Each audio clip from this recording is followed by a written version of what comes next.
जी नाज़रीन, welcome back. एक दफ़ा फिर आपको खुशामदीद कहते हैं। मेडिकैम खेलो Pakistan HBL PSL 10th edition powered by me body spray. It's all about me and the orchid school. इसके साथ मैं हूं आपका मेज़बान डॉक्टर बुलंद इकबाल। मेरे साथ मौजूद है मेरी साथी मेज़बान नसीम हमीद। और आपको बताते चले हमारे साथ जो ताउन हासिल है, मर्क्यूरी ग्रुप का ताउन हमें हासिल है।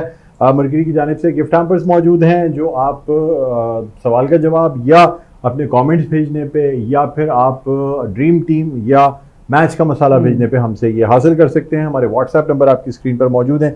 इसके अलावा सलमान फूड्स की जानिब से सलमान्स जो है ये 1950 से है और हार्ट ऑफ एवरी होम इसका भी गिफ्ट हैम्पर मौजूद है। इसके अलावा आपको बताते चले कि मेडिकैम के गिफ्ट हैम्पर्स मौजूद हैं। मी बॉडी स्प्रे जो है वो भी आपको गिफ्ट में दिया जाएगा। तो आप हमें इस नंबर पे मैसेज कर सकते हैं, कॉल कर सकते हैं। बहरहाल हमारे साथ जो गेस्ट मौजूद हैं खालिद लतीफ़ साहब हैं, इसके अलावा नबी ज़मीर साहब हैं और अभी हमें ज्वाइन किया है सैयद मुनीर कादरी साहब ने। अस्सलाम वालेकुम, आपको खुशामदीद कहते हैं जी। और नाज़रीन हमारे साथ वीडियो लिंक पर मौजूद हैं UAE से group managing director Medicam group of companies Junaid Khalil Nainital वाला साहब। एक दफ़ा फिर हम उनको खुशामदीद कहते हैं। जी सर, एक दफ़ा फिर आपको खुशामदीद कहते हैं। आप हमारे साथ मौजूद हैं और अब चूँकि हमारे जो पैनलिस्ट मौजूद हैं ये आपसे सवालात करना चाहेंगे। जी खालिद लतीफ़ साहब स्टार्ट कीजिएगा। अस्सलाम वालेकुम।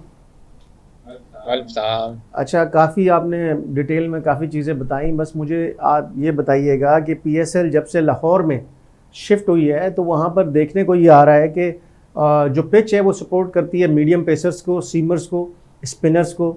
अच्छा, यहाँ पे हम लास्ट 2 मैच देख चुके हैं। अभी भी एक मैच कराची ने 200 रन बनाए और मेरे ख्याल में 100 रन पे 110 रन पे ये टीम आउट हो जाएगी मुल्तान की 117 पे। तो दूसरा ये कि कल इस्लामाबाद यूनाइटेड 121 पे आउट हुई। इससे पहले भी टीमें जो सेकंड टाइम चेस कर रही हैं वो 120 130 के अंदर ही जो है ना वो आउट हो जाती हैं। और 170 रन 160 रन जो हैं वो बड़े इंपॉर्टेंट रन हैं। अगर किसी भी टीम ने 170 रन बना लिए तो वो ऐसा लगता है कि वो जीत जाएगी। 200 रन तो बहुत ज़्यादा एक हदफ हो जाता है। तो थोड़ा पिच के बारे में बताइएगा कि ये जो पिच है इसके ऊपर जाने के बाद जो टीमों का जो लग रहा था कि बड़ा अच्छा खेल रहे हैं बैट्समैन, वो थोड़ा सा नीचे गए और जो बॉलर लग रहे थे कि जिन पे तनकीद हो रही थी कि ये अच्छा नहीं कर रहे, वो इस वक्त जो वो लीड कर रहे हैं। और ये टूर्नामेंट जब से लाहौर गया है बॉलर्स और सीमर जो उनकी मौज लग गई है। अच्छा, यहाँ पे बस सिर्फ एक मैं इन्फॉर्मेशन देना चाहूँगा कि मुल्तान सुल्तान्स की पूरी टीम जो है वो 117 रन पर ढेर हो गई 16.1 ओवर्स में। और सर यूँ कराची किंग्स ने ये मैच जीत लिया है। मैच इस वक्त इख्तिताम पजीर हो गया है और 204 रन 4 खिलाड़ियों के नुकसान का जो हदफ था उसके अगेंस्ट 117 रन पे मुल्तान सुल्तान्स की टीम जो है वो पवेलियन वापस लौट गई है। जी सर, क्या कहना चाहेंगे? देखिए, मेरे अपने ख्याल के मुताबिक इस वक्त पिच का बिहेवियर जो ना बिल्कुल चेंज नहीं हुआ। जो पिच पहले इनिंग में बैटिंग कर रही थी, जिस तरीके से परफॉर्म कर रही थी, जो डिफरेंस था वो बेसिकली अगर हमने मैच देखा तो जिस तरीके से विंस ने जो ना वो बैटिंग की है, उसने बहुत ही जो ना वो टेक्निकल बैटिंग की है। उसने ओवर स्लॉगिंग नहीं की, उसने टाइम का इंतजार किया, प्लेसमेंट जो ना वो की है। और वार्नर और शायफील्ड ने जो ना उन्होंने अटैकिंग जो ना वो क्रिकेट खेली थी सिर्फ और सिर्फ सर्कल तक। उसके बाद जो ना जो टेक्निकली जो प्लेयर्स साउंड है वो ऑटोमेटिकली जो ना वो आगे जो ना वो मैच जो ना वो एक ऐसे मुकाम पर ले गया जहां पर मुल्तान के लिए जो है ना मैच जीतना ऑलमोस्ट जो ना इम्पॉसिबल हो गया था। जो actual problem right now Multan की टीम के साथ है वो पिच नहीं है, वो बेसिकली उनका बिहेवियर है, उनका ड्रेसिंग रूम का जो ना माहौल है और बेसिकली नाकिस कारकर्दगी है कैप्टन की। वो अब जब तक कैप्टन अच्छी तरीके से परफॉर्म नहीं कर रहा था, जिसको बोलते हैं लीडिंग फ्रॉम द फ्रंट, और तो उस वक्त तक टीम का जो ना मॉरल जो ना बहुत ही जो ना वो ओवर जो ना वो डाउन हुआ हुआ होता है। ना ड्यू का इफेक्ट आया, ना लाइटें जली, ना कोई ऐसा इम्पैक्ट आया। पूरा डे का डे मैच था और डे में ही जो ना ये मैच जो ना पूरा जो ना वो खत्म हो गया। तो आई डोंट थिंक सो कि पिच ने किसी किस्म का बिहेवियर पहली इनिंग और दूसरी इनिंग में जो ना वो चेंज किया। ओवरऑल आई थिंक कि आपका application of a batting was wrong. और नो डाउट कराची किंग्स के बॉलर ने जो ना वो कंडीशंस का फायदा उठाया और eight the end of the day जो ना वो मुल्तान को बहुत ही जो ना वो छोटे हदफ पे जो ना वो आउट कर दिया। आई पर्सनली थिंक कि मुल्तान की मैनेजमेंट को ये बेसिकली ये बात सोचनी चाहिए कि टीम कॉम्बिनेशन कैसे बननी चाहिए। आज मैं कमेंट्री सुन रहा था जिसके अंदर किसी एक एक्सपर्ट ने जो ना ड्यूरिंग द कमेंट्री जो ना एक बात बोली कि मुल्तान आज नहीं उसी दिन हार गया था जिस दिन उन्होंने अपनी टीम जो ना ड्राफ्ट में जो ना पिक की। The way they actually made a team, वही उनका जो ना वो लूजिंग जो ना वो कॉम्बिनेशन जो ना वो बना था। ठीक, नवीद अमीर साहब क्या कहना चाहेंगे? अस्सलाम वालेकुम जुनैद भाई, वालेकुम कैसे सलाम। खैरियत हैं? जी जुनैद भाई, एक बात मैं बड़ा सोच रहा था कि आईपीएल में जैसे हमने देखा एक 14 इयर्स के लड़के को उन्होंने खिलाया और उसने 100 भी कर दिया और तेज तरीन 100 किया, तो क्या हमारी पाकिस्तान की क्रिकेट के अंदर क्या इतना पोटेंशियल नहीं है कि हम अपने लड़कों को जो वहाँ से पिक करके लेकर उठाएं, उस लड़के को जो करंटली खेल रहा हो, और हमारे दिमागों में जो चीज़ बस गई है लोगों के अंदर कि पहले प्लेयर को ला करके उसको 2-3 साल 4 साल तक मंजाएं। जब तक वो 3-4 साल तक मंजता है उस वक्त तो उसमें इतनी पॉलिटिक्स आ चुकी होती है कि वो बच्चा खेलने के काबिल नहीं रहता। मेरे हिसाब से जो पाकिस्तान की क्रिकेट की बर्बादी की वजह नजर आ रही है, और इसके ऊपर सीरियसली देखें, जब जावेद मिर्ज़ा आए उनकी कितनी उम्र थी, हसन रजा खेले कितनी एज थी, आप सबको नोट करते चले जाइए। और आज हमारी पाकिस्तान टीम के अंदर कोई भी ऐसा प्लेयर नहीं आता जो अंडर 19 की एज से आ रहा हो, यानी उसको आने का मौका ही नहीं देते। उसको पहले खिला के लाएंगे उसको बाहर, जब ये खेलेगा और मैच्योर हो जाएगा तब लेकर के आएंगे। तो क्या ये स्ट्रेटेजी सही है या पहली वाली स्ट्रेटेजी सही थी? देखिए, फॉर्मुलेशन जो ना प्लेयर को खिलाने की कोई भी जो ना वो नहीं होती, कोई स्टैंडर्ड नहीं होता, लड़के का अपना पोटेंशियल होता है। मैं तो हैरान था, मैं तो वो मैच एक्चुअली मैंने बाद में उसकी हाईलाइट देखी, जिस तरीके से उसने जो ना वो बैटिंग की है, 14 साल का लड़का, मतलब जिसकी अभी तो सही तरीके से दाढ़ी भी नहीं आई, और जिस तरीके से उसने बैटिंग की और उसने थ्रू आउट द ग्राउंड जो ना हर जगह के ऊपर जो ना वो शॉट्स मारे और इतने बड़े बड़े उसने छक्के मारे कि I was very very very very surprise. और ऐसा नहीं था कि कोई पहली बैटिंग की हो, सेकंड इनिंग चेस के ऊपर जो ना वो ये खेल रहा था। तो पहला तो ये कोई स्टैंडर्ड नहीं है, आपको किस उम्र में और किस टाइम के ऊपर, किस जगह के ऊपर जाके जो ना वो आपको इंटरनेशनल क्रिकेट में आना चाहिए। सबसे पहले तो ये है कि आपकी अपनी जो ना वो पोटेंशियल क्या है और आपके कोचेज आपको किस तरीके से जो ना वो देखते हैं। देखिए, हम में और इंडियन क्रिकेट के अंदर फर्क ये है कि उनके अंदर नर्सरी जो ना वो कंटिन्यू जो ना बढ़ती चली जा रही है। उनका प्लेइंग पूल जो ना वो तकरीबन कोई 70 से 80 लड़कों का जो ना वो बैठा हुआ है।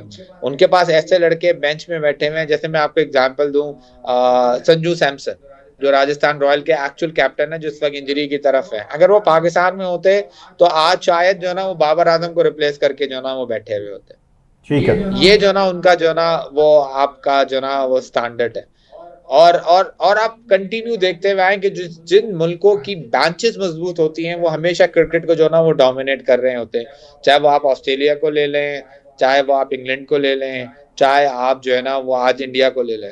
तो ओनली रीजन, अगर आपकी बेंच में आपको लड़का थ्रेट कर रहा हो इंटरनेशनल खेलने के लिए, तो हमेशा आपके जो ना वो ऊपर बैठे हुए लड़के जो ना परफॉर्म कर रहे होते हैं। हमारे यहाँ बेंच में वो बैठने नहीं देते किसी को। सही है। जी, जी, आप मैं क्या क्या कहते हैं मुनीर कादरी साहब? अच्छा, मैं तो मुल्तान की बात जब चल रही है तो उन्होंने बताया कि जब उन्होंने पिक कर रहे थे खिलाड़ी उसी वक्त से हार गए थे। मैं समझता हूँ कि शायद हम रिकॉल नहीं करते उस बंदे के अल्फाज और बयानात, जो उसका खुद एक ओनर है। वो पहले दिन से मेरे ख्याल में 6 फ्रेंचाइज में से वाहिद है जिसने सबसे ज़्यादा टिपिकल अंदाज में क्रिटिसिज्म की हद कर दी है। मैं तो ये समझता हूँ कि इस टूर्नामेंट में वो आए ही फेल होने के लिए थे, और जिस तरह उन्होंने अपने मसाइल पैदा किए, यहाँ तक कि उन्होंने कहा जी हमारी टीम को भी इतने कम पैसों में जो है वो हमें ख़रीदना चाहिए था। इसका मतलब यह है कि उन्होंने एक अंदाज़ा लगाया कि यार हमने इन्वेस्टमेंट जो किया उसको रिकवर करना है, बजाय इसके कि हम क्रिकेट में जो है लोगों को कुछ हम डिलीवर करें। मेरे ख्याल में उन्होंने रिसीव कर लिया है।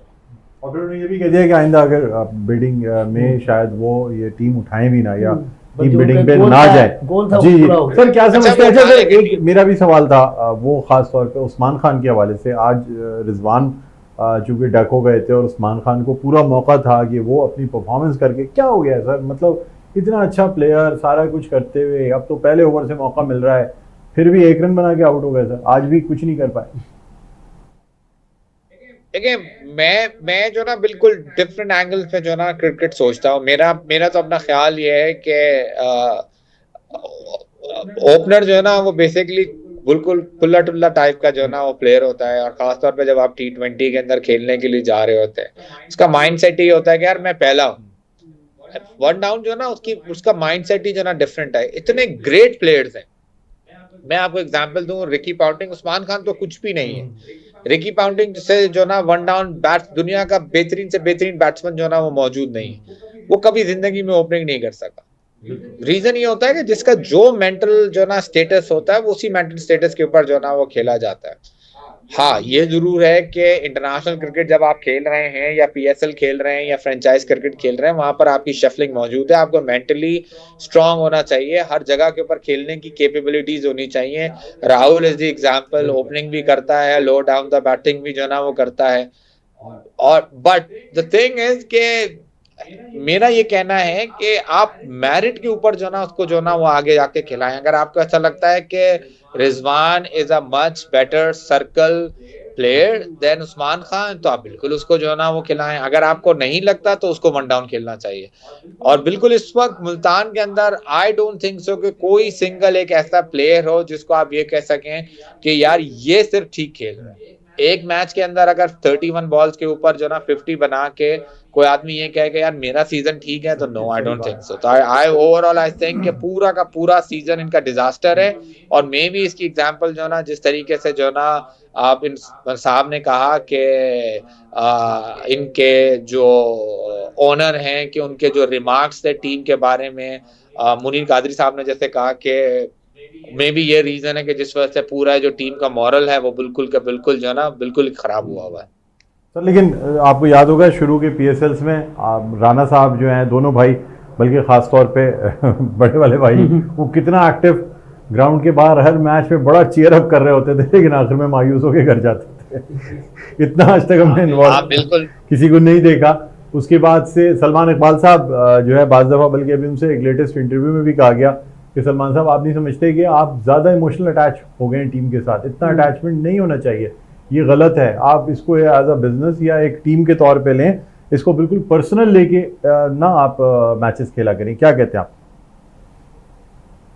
देखिए आपको अगर क्रिकेट से मोहब्बत है तो आप बेसिकली जो है ना अटैच्ड होंगे ही होंगे। और आपकी जब टीम ओनरशिप भी है, और फॉर्चुनेटली आजकल तो कराची जो है ना वो अबव एवरेज परफॉर्म भी कर रही है, तो उनकी एक्साइटमेंट जो है ना वो लाजिम है और होनी भी चाहिए। बट ओवरऑल आई थिंक के आगे उन्होंने प्रोफेशनल्स रखे हुए हैं, उनको मौका देना चाहिए कि वो बेसिकली टीम की सिलेक्शन के हिसाब से और टीम की प्लेइंग कंडीशन के हिसाब से जो ना उसी को खिलाएं। उसके अंदर उनको पार्टिसिपेट नहीं करना चाहिए। ग्राउंड के अंदर आप अपनी एक्साइटमेंट, चाहे आप जीत रहे हो, चाहे आप हार रहे हो, चाहे छक्का लग रहा हो या आउट हो रहा हो, आप अपनी एक्साइटमेंट नहीं छुपा सकते। There are very few people जो बेसिकली एक ही फेस से एक ही तरीके से जो ना वो कर रहे होते हैं। इवन इनफैक्ट अगर आपने परसों का मैच देखा, राहुल डेविड के पाँव के अंदर फ्रैक्चर आया हुआ है, फिर भी जब उस लड़के ने 100 बनाई तो वो किस तरीके से जंप किया। इतना बड़ा प्लेयर अपने इमोशन नहीं संभाल सका, तो सलमान इकबाल साहब क्या चीज है। सर मेरे ख्याल में नदीम उमर साहब बहुत काम एंड कंपोज रहते हैं। वो कभी भी कभी जीतने पे अगर बहुत, जब कप उठाया था ग्लैडिएटर्स ने, तो मैंने उनको बड़ा एक्साइटेड या सेलिब्रेशंस में देखा। Otherwise he remains very calm, quiet and very at the back, बिल्कुल नहीं आते। अच्छा सर, अब आपसे जानना चाहेंगे कि कलंदर्स और ग्लैडिएटर्स में से आप किसको, आज भी अच्छा मैच जो है। 8 बजे आज एक मैच होना है, लाहौर कलंदर की परफॉर्मेंस आपने देख ली है, बड़ी जबरदस्त थी। और इस्लामाबाद यूनाइटेड को हराने के बाद तो वो समझ रहे हैं जैसे नंबर 1 पे मौजूद है। तो क्या कहेंगे सर आप ग्लैडिएटर्स और कलंदर्स में से? क्योंकि सर आज का भी मैच जो है ना वो भी बहुत इंटरेस्टिंग है, क्योंकि दोनों टीम्स जो हैं अभी तक जो अच्छा परफॉर्म कर रही हैं वो ये सोच रही हैं कि शायद हम इन मैचेस के बाद जो है टॉप 1 पर पहुंचेंगे। देखिए I think they are not looking for top 1, they are looking for second spot, जहां पर वो एक ही बात होती है 1-2 जो है ना का जो प्लेइंग कॉम्बिनेशन होता है वो सेम ही होता है। दोनों का मॉरल बहुत हाई है, दोनों बहुत अच्छी जो है ना वो क्रिकेट खेल के यहाँ तक पहुंचे, दोनों की विनिंग स्ट्रीक्स जो ना वो चलती हुई आ रही है। अगेन आई होप कि भाई अच्छा मैच हो, मजेदार मैच हो, वन साइडेड ना हो और जीते कोई भी, लेकिन at the end of the day तमाशाइयों के लिए एक्साइटमेंट हो। जो अभी सबसे ज्यादा मुश्किल प्रॉब्लम हुई हुई है वो ये हुई हुई है कि हमारे बिल्कुल मुकाबले में आईपीएल के मैचेस हो रहे हैं जो बहुत इंटरेस्टिंग हो रहे हैं, जो एक अच्छे तरीके से खेले जा रहे हैं। 170 एक कल 190 रन जो ना चेन्नई के सामने जो ना वो चेज हो गया, दैट्स एक्साइटमेंट। अब हमारे यहाँ एक टीम 200 रन बना रही है, दूसरी टीम जो ना 117 118 के ऊपर आउट हो रही है, तो क्रिकेट देखने का दिल ही नहीं कर रहा। तो आई पर्सनली थिंक लाहौर जीते चाहे कोयटा जीते, ओवरऑल जो ना पीएसएल का मजा जो ना वो वापस आना चाहिए, और हम उसी चीज को एक्चुअल में मिस कर रहे हैं। मैं नहीं मिस कर रहा, सब के सब जो ना मिस कर रहे हैं, और इसी वजह से इवन पीएसएल की रेटिंग जो ना बहुत बुरी तरीके से डाउन हुई। ठीक है, चलिए सर बहुत बहुत शुक्रिया प्रोग्राम के लिए, आपने वक्त निकाला। नाज़रीन, जुनैद खलील नैनीताल वाला साहब, group managing director Medicam group of companies और वेटरन क्रिकेटर, क्रिकेट एनालिस्ट हमारे साथ ऑनलाइन मौजूद थे। एक वक्फा लेते हैं, वक्फे के बाद आपकी खिदमत में हाजिर होंगे तो पॉइंट्स टेबल भी बताएंगे कि क्या तब्दीली आई है पॉइंट्स टेबल में इस मुल्तान सुल्तान और कराची किंग्स के मैच के बाद। क्या ख्याल है नसीम, एक वक्फे के बाद दोबारा वापस आएंगे। देखते रहिए मेडिकैम खेलो Pakistan HBL PSL 10 powered by me body spray and the orchid school.